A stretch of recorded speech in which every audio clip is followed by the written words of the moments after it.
Continuando com o estudo da função quadrática, a aula 2 agora vai tratar do gráfico da função quadrática, ou seja, como as construções irão se dar a partir das observações da própria função em termos gerais. Então, a curva característica da função quadrática ela é sempre uma parábola, que pode ter concavidade voltada para cima ou para baixo, e apresenta um discriminante, que vai te dar aquela possibilidade de saber se a parábola vai tocar em dois pontos distintos, vai tocar em apenas um ponto ou não vai tocar o eixo das abscissas.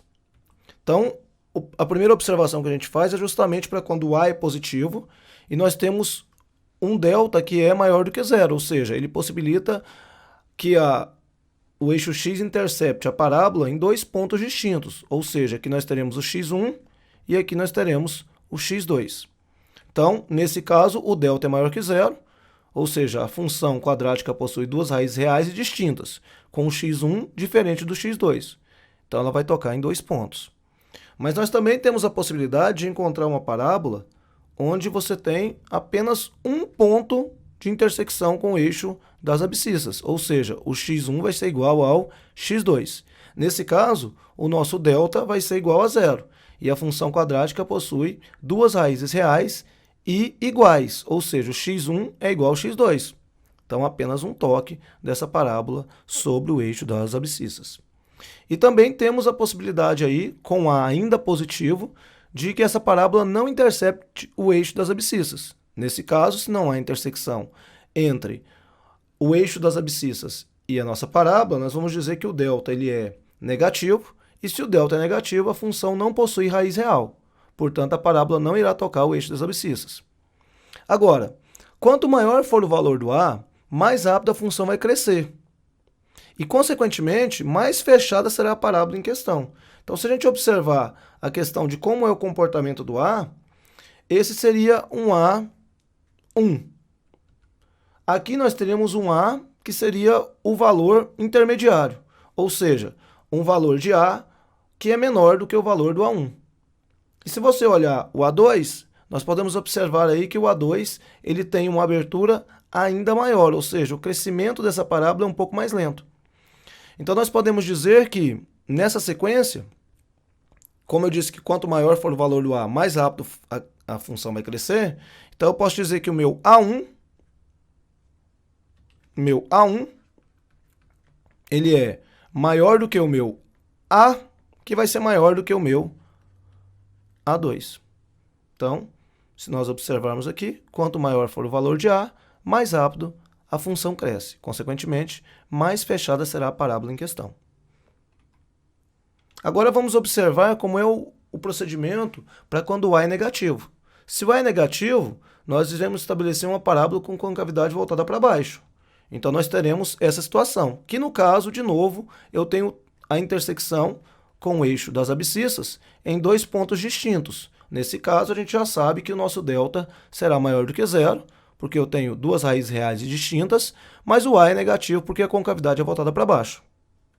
Se observarmos agora o próximo gráfico vai ser com concavidade voltada para baixo, ou seja, novamente o A é negativo, mas agora a intersecção da nossa parábola apenas em um ponto com o eixo das abscissas. Nesse caso, então, a gente sabe que o delta vai ser igual a zero, porque toda função quadrática que apresenta duas raízes reais e iguais, a gente vai dizer que o delta será igual a zero.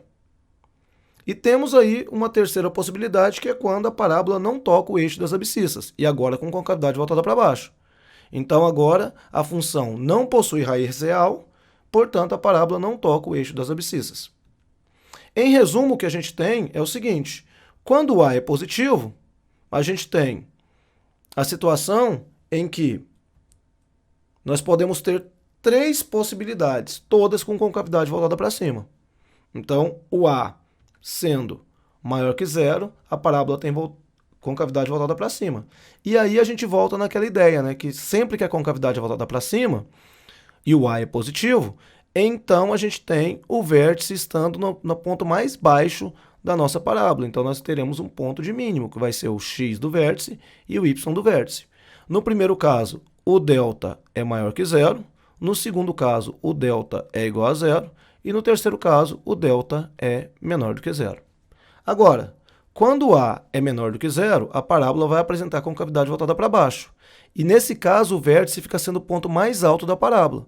De novo, nós teremos um ponto de máximo para a parábola, onde nós temos o x do vértice e o y do vértice compondo esse vértice da parábola.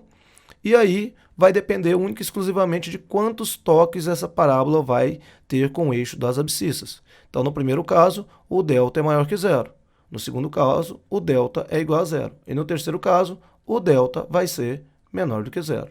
Então, se a concavidade é voltada para cima, o meu A tem que ser positivo e eu vou ter um ponto de mínimo. Se o delta for maior que zero, ele vai tocar em 2 pontos. Se o delta for igual a zero, ele vai tocar em apenas um ponto. E se o delta for menor que zero, não haverá intersecção do eixo x com a parábola. Agora, quando o A é negativo, a parábola tem concavidade para baixo, consequentemente ela vai ter um ponto de máximo. E aí, se o delta for maior que zero, 2 pontos de intersecção com o eixo x. Se o delta for igual a zero, um ponto de intersecção. E se a gente tiver o delta menor que zero, a gente vai falar que ela não tem intersecção com eixos abscissas.